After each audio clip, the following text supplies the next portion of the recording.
Pessoal, abrindo aqui o vídeo inaugural do canal Geopolítica na Veia com o xadrez, né? Por que o Biden, por que os Estados Unidos, enfim, depois de quase 70 anos, resolveram aceitar a entrada do Brasil no Conselho como membro permanente, tá? Do Conselho de Segurança da ONU. Como diz o Globo aqui na capa, Biden defende a ampliação do Conselho de Segurança da ONU, uma luta histórica do Brasil. Isso é algo quase revolucionário. E eu quero mostrar para vocês os motivos, qual que é o jogo que está sendo jogado aqui. Bem, hoje é dia 21 de setembro e o Lula falou sobre isso no dia 19 de setembro, no discurso dele lá na Assembleia Geral. Lula destaca a paralisia do Conselho de Segurança da ONU e a urgência de reformá-lo. Mas o Lula fala desse assunto desde a primeira vez que ele subiu lá naquele púlpito da ONU em 2003. Se você pegar o discurso dele de 2003, 2004, esse que apareceu na tela e agora é o discurso de 2009, todas as vezes o Lula menciona essa necessidade de reformar o Conselho de Segurança. Mas afinal, o que é isso, né? Esse conselho foi criado após a Segunda Guerra Mundial. A ideia era criar uma estabilidade global de fronteiras, evitar imperialismo, invasões, mas ele é absolutamente inoperante. Por quê? Os 5 membros permanentes, que são Estados Unidos, Reino Unido, França, Rússia e China, eles têm poder de veto. Então, por exemplo, os Estados Unidos invadiu Afeganistão em 2001, invadiu o Iraque em 2003, e como ele é membro permanente, ele vetou ali as reprimendas que foram propostas, né, que foram colocadas em votação.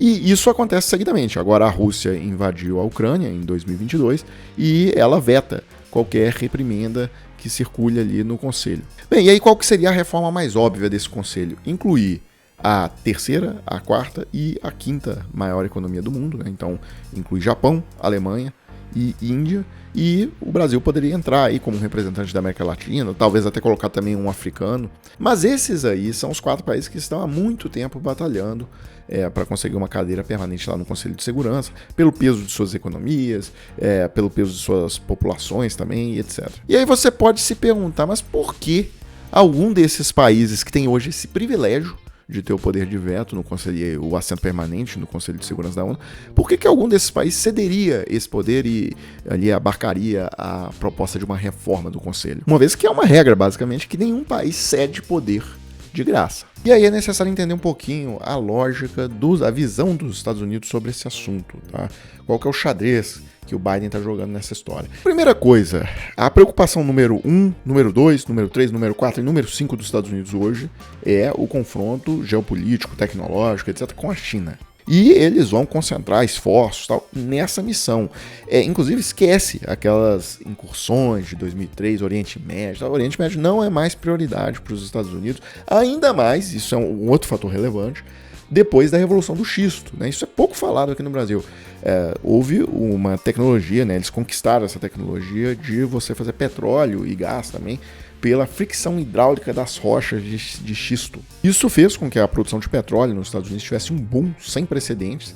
Eles saíram ali de por volta de 5 milhões de barris por dia em 2007 para mais de 16 milhões agora em 2021. Esse gráfico que está aí agora é de 2021.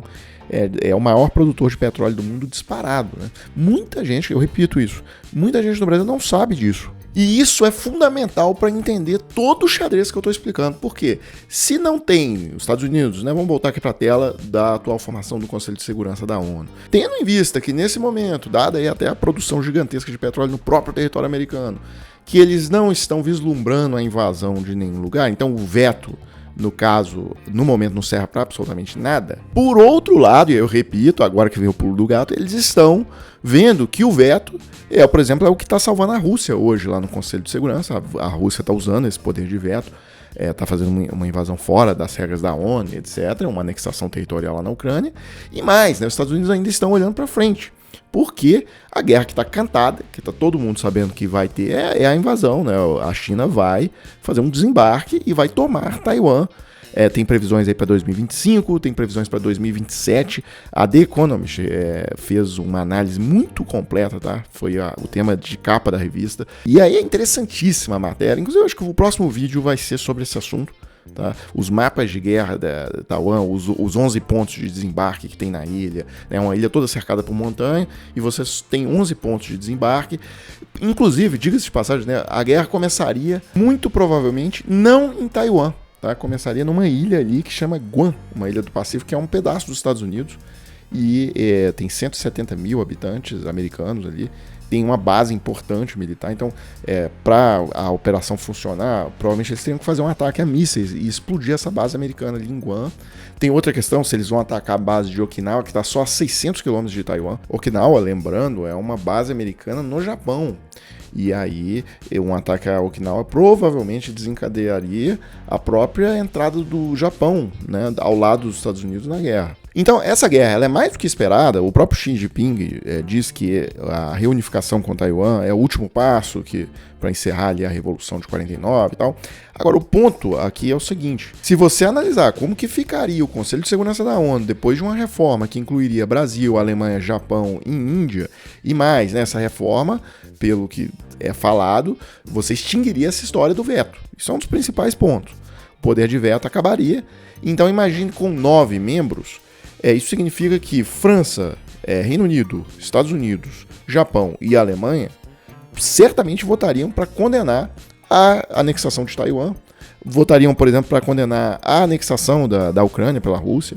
Então, agora vocês já estão começando a sentir o cheiro, né, já começando a entender por que os Estados Unidos passaram a apoiar essa reforma do Conselho de Segurança. Ou seja, de um órgão que hoje é absolutamente inoperante, não serve para absolutamente nada, pode se tornar um órgão interessante, né, na visão americana, né, principalmente nessa questão envolvendo Taiwan e na invasão também da Rússia lá na Ucrânia. Bem, e aí essa jogada americana ela ainda tem mais um aspecto que eu diria que foi inteligente, essa atacada do Biden. Porque se você olhar, né, o BRICS, amigos, tal, sul global, né, tá na moda isso. E aí todo mundo sabe que a China jamais vai permitir a reforma do Conselho de Segurança da ONU. Por quê? Né? Ainda mais nesses termos, colocando o Japão, né, um arquirrival da China, colocando a Índia, que é outro país que tem um problema fronteiriço ali com a Índia na Caxemira, é um país que a China enxerga como um rival regional. Lembrando que a Índia tem bomba atômica, a Índia tem submarino nuclear, a Índia consegue lançar satélite é um dos 10 países do mundo que consegue lançar satélite para o espaço e já é a 5ª maior economia do mundo. Então, a China vê como um concorrente, sim. E aí, quando os Estados Unidos passam a apoiar a reforma do Conselho de Segurança, ele, na verdade, expõe a China. Ele cria, inclusive, obviamente, um certo inconveniente ali, né, dentro dos BRICS. Ou seja, vai ficar claro que quem está barrando ali a ascensão do Brasil a uma posição de mais destaque no mundo, né, essa questão do Conselho de Segurança, a ascensão da Índia e tal, é a China. Claro, né, a Rússia também jamais vai aceitar o aumento dos membros do Conselho de Segurança, o fim do veto. Então, vai ficar claro ali que o BRICS, na verdade, amigos, mas na hora mesmo de negócios, né, negócios à parte. Não somos tão amigos assim, vai ficar evidente essa situação. Então os Estados Unidos jogaram um xadrez ali, eu diria inteligente, na ONU, enfim, nesses últimos dias. Então é isso, eu fecho esse primeiro vídeo do canal Geopolítica na Veia. Se você gostou do vídeo, dê o like e principalmente, né, se inscreva, marque o sininho aí para o YouTube te avisar quando tiver vídeo novo. E é isso, eu fecho esse vídeo agora e a gente se vê aí numa próxima oportunidade.